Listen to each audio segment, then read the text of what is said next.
Welcome back, everyone. Today on the Joseph Carlson Show, we have Duolingo, a stock that I first started buying just this week.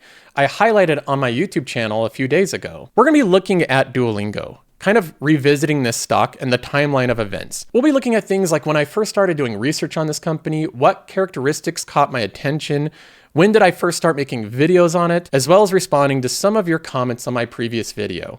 A lot of users left some interesting feedback. Some of it's criticism, some of it's just nice comments. I'll be responding to some of those comments as well. Now, of course, we have some other news to get into. We have Uber that also reported earnings this week. The CEO of Uber also went on to CNBC to talk about Waymo. And he mentions one particular statistic about Waymo that is incredible. We'll be going over that. And then we have Texas Roadhouse, one of my larger positions, reporting earnings this evening. I'll give some thoughts going into this earnings of whether or not I think the cinnamon butter rolls will continue to outperform. So like always, we have a lot to get to in this episode, a lot to go over, and we start things off with Duolingo. Duolingo is a stock that I highlighted in a recent episode, and it's the newest holding in my portfolio. I bought $10,000 of this stock just this past week. Now, the holding resides in the Story Fund, which is the smaller of my two portfolios. It's a little bit more concentrated and growth focused. And this portfolio has overall just had outstanding performance, outperforming the QQQ, SCHG, the S&P 500, mostly because of Netflix. I put a lot of effort and energy into this holding. It's compounded like crazy. That's where the majority of gains come from. But there really hasn't been any slackers in it. Amazon, I think, has done the weakest of the bunch. And it still hasn't done bad. We're up $42,000 in Amazon. And the rest of the holdings they've held their weight. When we look at Duolingo, I looked at a lot of different companies of what I wanted to enter into this portfolio. And I decided upon, out of all the different ones that I was looking at, that Duolingo was my favorite risk-adjusted reward addition. So I bought $10,000 of that stock this past week. Now, to a lot of people, this may have came across as out of left field or out of the ordinary. In fact, one of the most common pieces of feedback I got after buying Duolingo, making a video about it, was that a lot of viewers didn't understand why I was buying the company. Even after explaining the thesis, many people were just perplexed by it. They were confused. There's many comments like this one. This is the first pick I truly don't understand, with 260 thumbs up. So lots of people seemingly very confused by my purchase of Duolingo. And I think it's important before we jump into the earnings that I can help explain this purchase a bit more and the timeline of me buying it. When we look at recent videos, we have one going back 3 months. This is May 5th. So 3 months ago, I have a video highlighting top 5 quality growth stocks to buy now. Now, the 5th one on this video is Duolingo. This is what I say about Duolingo in this video a few months back. Now, this one may seem like a weaker company. A lot of people have their opinions on the application, whether or not they like using it, a lot of anecdotal and various opinions on it. But keep in mind, those are the same type of opinions and anecdotes that you get for companies like Spotify and like Netflix. Some people say, I don't like Netflix shows, or I don't like Spotify. I'd rather have Apple Music. Very similar situation with Duolingo. And similar to those companies as well, this one works with millions and millions of people. It's a subscription company. It's a bit of entertainment, but it's mostly focused on the educational side. In that video, I go over just a few minutes of Duolingo and express my interest in the company, how it actually fits a lot of my investment criteria. Everything that I saw when I was doing deeper and deeper research raised my conviction in the stock. It didn't lower it. When I looked over the characteristics of this company, this is how I summarized it, the way that I saw it. Duolingo is the undisputed leader in digital language learning with unmatched brand recognition and global scale. You know about Duolingo, you probably don't know about even the second or third place or fourth place options. Most people don't even know what they're called. So at least with Netflix, you know about Amazon Prime Video or Peacock or Paramount. With Duolingo, most people don't even know the competitors. They are the by far dominant one in their industry. It is a gamified freemium model that drives massive user acquisition at a low cost, converting efficiently to paid subscribers. It follows in a very similar structure as Spotify. You have the free tier that just allows people to sign up frictionless. You can join now and get an account for free. Then when you get into the ecosystem, you really like it, you might get converted to the paid tier if you're convinced enough. And a certain percentage of their free tier users are continually convinced to upgrade to paid tier. So you have this nice funnel of first free, then paid. Paid are what really makes them money. User data fuels AI-driven personalizations, reinforcing a self-improving loop of engagement and learning outcomes. User retention is near social media levels. This is something that people don't understand about Duolingo, is they look at it as basically like just a video game or a random app. But Duolingo has some of the highest retention of any app in the world. It's not quite what social media is, but it's getting closer and closer to those levels. Social media levels means that you log on and use it every single day. And Duolingo now has tens of millions of daily users. Daily use is social media levels. That becomes an ingrained part of your life when you use something every day. It is a very large addressable market with an estimated 2 billion people currently learning English. They're growing into these massive verticals that have long runways of potential growth. The total addressable market is huge. And then just an added bonus, the company's still led by the founder of the company. He's certainly not focused on the short term. He's not going to squeeze profits out of the short term. When I looked at the overall investment thesis of Duolingo, I really liked what I saw. Diving in more to the financial metrics, I also saw it as a very high retention, high margin, very good cost structure subscription business. Those are the type of companies that I typically focus on. Ones that have huge amounts of recurring revenue, they're very reliable, they're scalable, they have huge total addressable markets, and of course, they're selling at a reasonable price. Now, when we look at the price, a lot of people will squabble or be hung up on the PE ratio. And while it's true that Duolingo had a very high PE ratio, it's also true that Duolingo is growing incredibly fast. And anytime I look at a PE ratio, you have to match it with the growth rate of the company, with the cost structure, with the operating leverage. Those things are part of the price to earnings growth ratio. They're part of the long-term expectations. When I looked at the overall valuation of Duolingo and looked at the overall growth assumptions, I saw it as undervalued, not overvalued. Because if we look at it here, just making a couple assumptions, at $440, so this is $100 more than I bought it. If we plug in a 20% free cash flow per share growth rate over the next 5 years, which I believe is completely achievable, the company's growing its top line revenue above 30%. Around 35%. A company growing top-line revenue with great cost structure and margins can certainly achieve 20% free cash flow per share growth. Then if we just assume a 2% free cash flow yield, we get a 13% annualized return for the next 5 years. Now let's say our desired return is 19%. That moves us to a starting price of $330, meaning that when I plugged in these same assumptions just a couple days ago at a price of $330 per share with 20% free cash flow per share growth and a 2% yield, that gave me a 19% compounded return over 5 years. Even after it moving up 27% today or whatever it's moved up, that still gives me a 12 to 13% return. So even after this move, I still don't believe by the numbers that Duolingo's overvalued. I think it's less undervalued than it was before, but I still believe it's undervalued. When you dive into the fundamentals of the company, especially this most recent quarter, when we look at this, for example, on a quarterly basis, this is just last quarter, the revenue was $252 million. Again, this is like a $20 billion company. So we have revenue growing 41.4%. So about 42% revenue growth and revenues of $252 million. If we look at this on a trailing basis, this is what it looks like. 40% growth, $885 million of revenue. Now, the amazing thing is, out of that $885 million, if we look at subscription revenue, this is just the part that's from subscribers, not advertisements or anything that's not reoccurring. This is now at $734 million.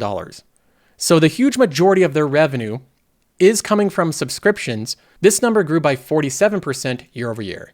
Massive growth on a mostly subscription-based company. You can see these growth curves, and this is part of the valuation. So when you're factoring in the price to sales or the PE ratio or the free cash flow, you have to factor in the rate of growth. Most companies are not growing by 40%. Most companies are not subscription-based. Most companies don't have 70% gross margins. All of that should be factored into the valuation. When we look at the daily active users, this is another metric that is just incredible.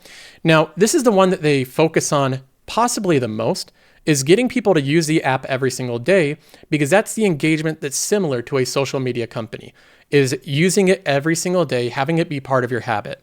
It went up even after a great Q1. So from Q4 of last year to Q1, they gained a lot of daily active users. about 6 million. The growth rate from Q1 to Q2 wasn't as much, but it still grew. And year over year, it grew 39%, almost 40% once again. One of the only weaknesses in this report was the monthly active users. These are people that have logged on at least once in the past 30 days. And it had a sequential decline quarter over quarter. After looking into this, there's a couple things that explain this. First of all, the Q1 jump to Q2 is often the smallest. Throughout history, that's typically been the smallest jump is Q1 to Q2. Q4 to Q1 is typically a big step up. And that's how it is throughout history. So naturally, you have these bigger jumps from Q4 to Q1 as people are starting the new year. They want to learn a new language. They sign up for Duolingo. So a lot of that happens in Q4 to Q1. Now in 2025 Q1 in particular, that was a massive step up because they had a very unique marketing campaign. The Duolingo bird died and everyone had to revive it. It went super viral. It got so many new users in a single quarter because it was by far their most successful marketing campaign. It was just an ultra viral social media campaign. So they gained an unnaturally large amount of users in this quarter to quarter, and then they gave up a few of those users that were less committed. This is a very healthy thing. We've seen it happen with Netflix before. During COVID, when they had unnatural growth, they shed off some users, but then the long-term trend took over. They continued to gain subscribers over time. You can see the same type of trend over time. This was an unusually good Q1 because of that marketing campaign, but if you factor that in, it looks like good organic growth from Q4 of last year to Q2 of this year. The most financially important part of this company is the paid subscribers over time. They make up for around 80 to 90% of the total revenue of the company. So the huge majority of money, free cash flow, earnings per share, everything is driven by these paid subscribers. When you subscribe to Duolingo, typically you sign up for like a whole year. You just do an annual plan. They have family plans as well. You can have multiple people use them. So they have a lot of lock-in. Once you sign up, you have it for a full year. It's not that expensive of a membership. Most people renew it over time. And the paid subscribers continues to grow at an incredibly fast pace, going up 36 million, going to 10.9 million, where the last quarter was 10.35. Around every 30 days, they're gaining 200,000 subscribers, and these are some of their most dedicated people using the app every day. All the KPIs and business fundamentals look really good. You see continued growth, strong engagement, increases in daily active users, increases in paid subscribers. There's overall some shedding in the monthly active users, but the growth trend continues. When we look at some of the financials, this also looks better and better. Now, the free cash flow growth is really fast. It's growing at 55%.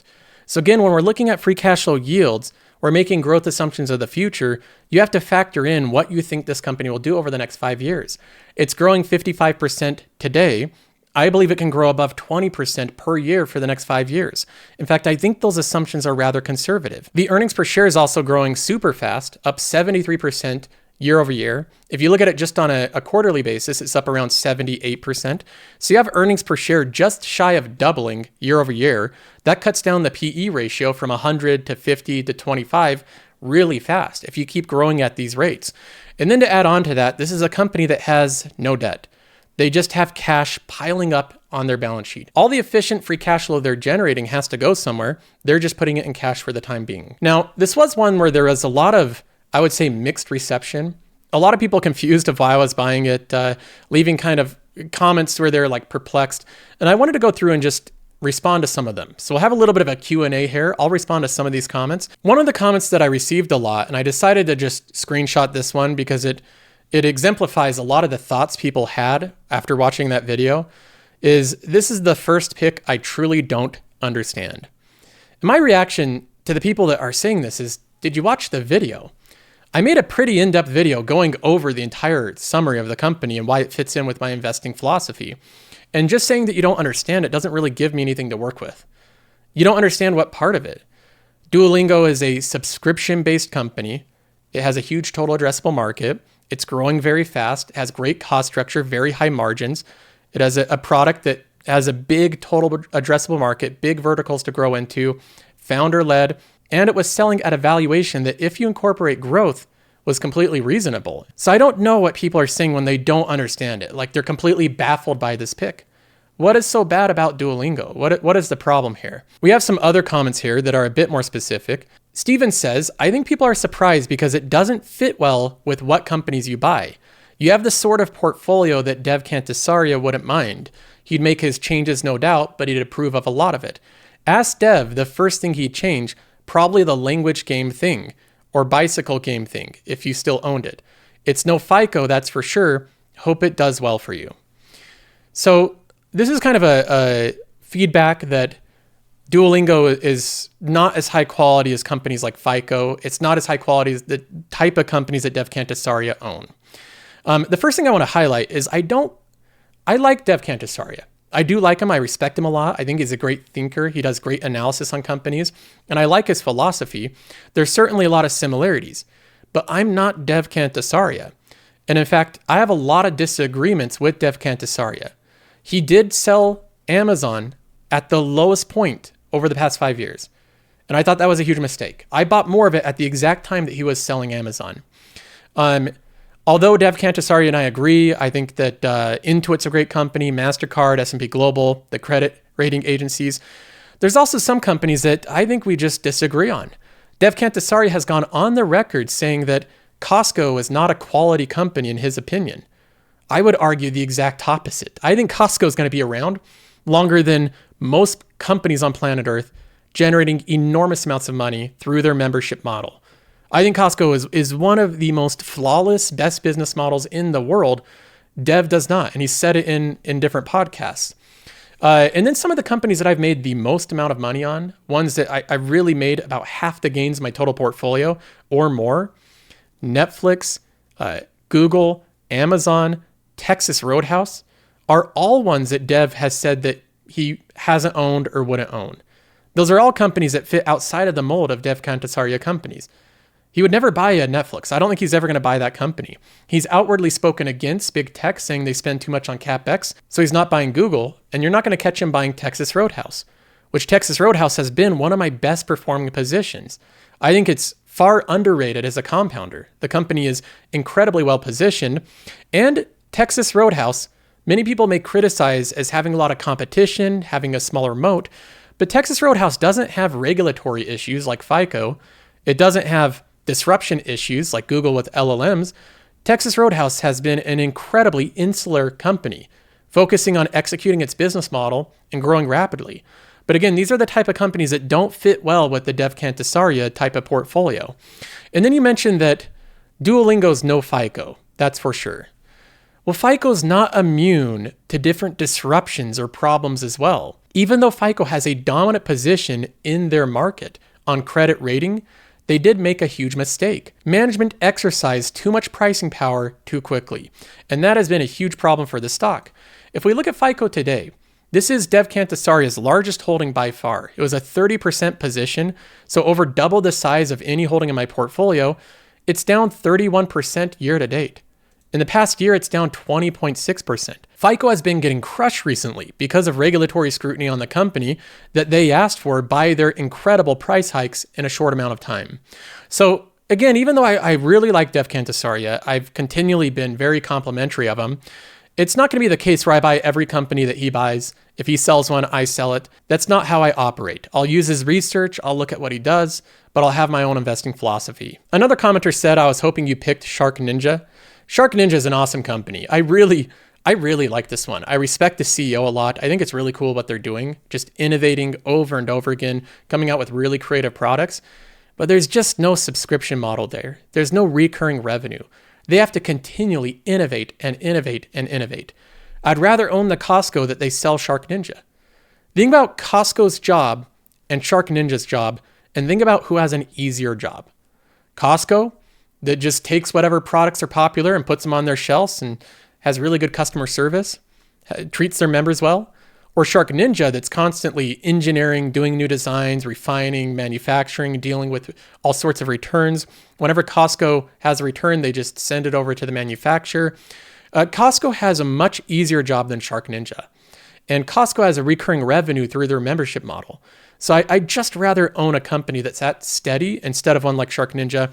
The reason I'd buy Duolingo over Shark Ninja, again, if Duolingo had no recurring revenue, no subscribers, I wouldn't own the stock. Another common one, this one had over 100 upvotes, says, Duolingo has a PE ratio of 169. It's a lot.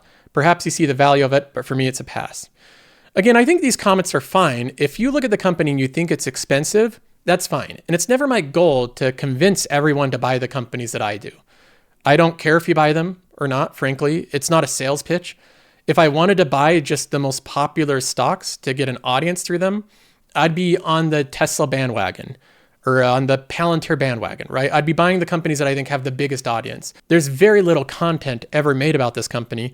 I simply bought it because I wanted to buy it. Now, when we look at Duolingo's valuation in particular, again, it's easy to get hung up on these nosebleed PE ratios.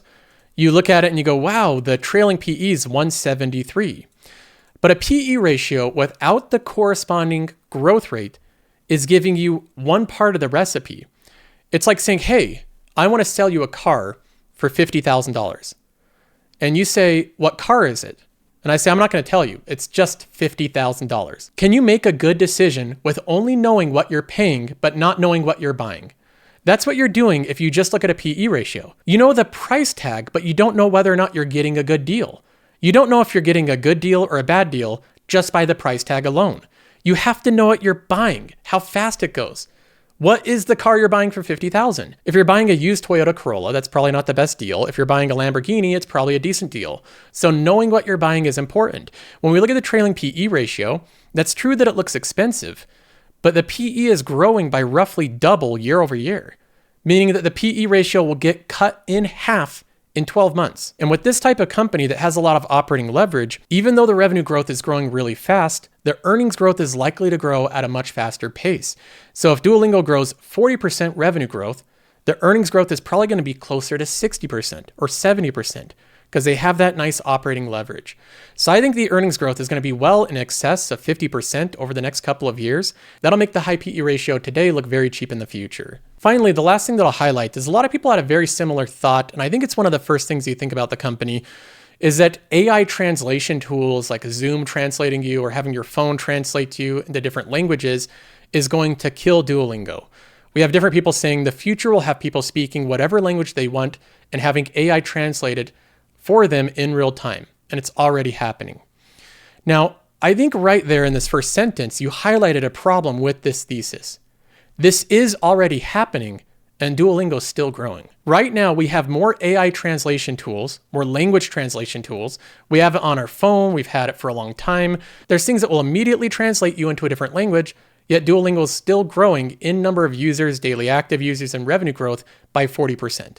And they have for years. AI has been around for years, and it continues to grow.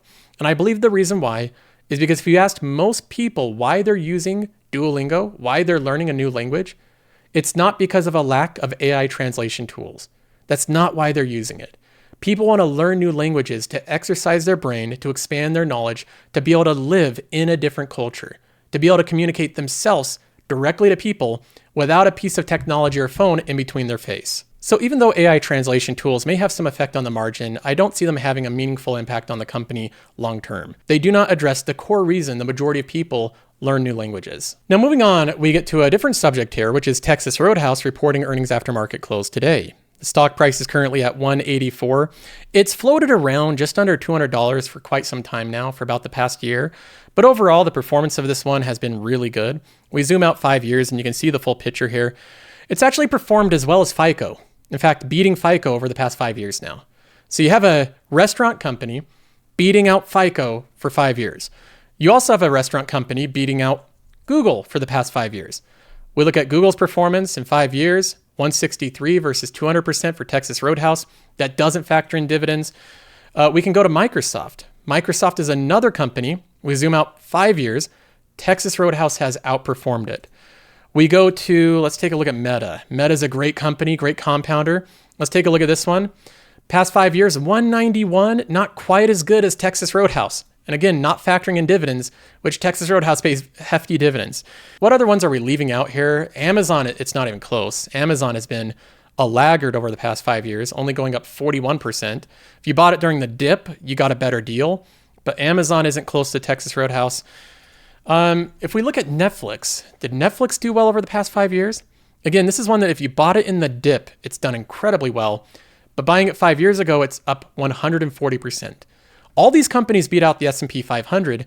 None of them beat out Texas Roadhouse. So when people look at this, they see it as highly competitive and they see it as having poor cost structure and low margins. But one of the things that they don't outline with this type of company is it's also highly insulated. For example, if you invest in Google, you're competing with disruptive risks like ChatGPT, huge dynamic changes in technology. You have huge changes in servers and cloud hosting and security and all this stuff. With Texas Roadhouse, you really have no technological disruption risk. It doesn't matter what technology, what AI, what model's going to get invented in the future. As long as people like tasty food and great service and a nice environment, this company will continue to thrive. And they do so continually by focusing on those basics. They call it legendary service and legendary food. They give you great service and great food. They have a great environment. They treat their staff really well. They have a great incentive structure for their staff and for their management. When I look at Texas Roadhouse and the history of investing in this business, I bought around $35,000 into the position. Now it's an $80,000 position, $46,000 of it being gains, and it's paid a lot of dividends along the way as well. I don't expect explosive growth at this point, but I think they're going to continue expanding over time. Now finally we get to Uber, which also just reported earnings. The stock is flattish after earnings, but they're up 40% year to date. So still great performance from this company, and it's growing really quickly. We have the CEO of the company also going on the CNBC to give a comment specifically on autonomous vehicles.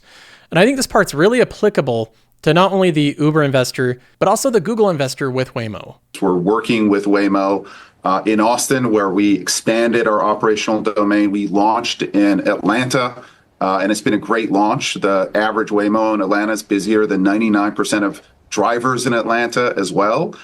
And we're working with players like WeRide in Abu Dhabi, Wave in the UK, Baidu outside the US, and Neuro and Lucid here in the US. So we're very excited about the autonomous trends. I think before I was on, we were talking about AI. This is physical world AI, right. And we think it's going to be a huge trend going forward. Did you catch it? The statistic he gave out? Where you have Waymos in the exact same area as Uber drivers, Waymo is outperforming 99% of Uber drivers. Now, I'd like to know the 1% that's outperforming the Waymo. Like, who is that guy out there Ubering literally all day, morning and night, never taking a break, never eating? I want to know who that is, because that's incredible. But it shows the effectiveness of Waymo. You have one Waymo vehicle, and they're outperforming 99% of people because they can work any time period. They're not taking breaks. All they have to do is recharge or refuel. And you can just send them immediately from one ride to the next to the next. And right now in the US, Google has the lead on this. Waymo has the lead. They're expanding the fastest both with and without Uber. Now the CEO here, Dar, is asked about Tesla and their efforts in the robotaxi. Here's his comments on Tesla. Oh, I think it could be a competitor, could be a partner. And when you're talking about trillion-dollar TAMs, there will be no winner take all in this marketplace. It's great to see Tesla in the market.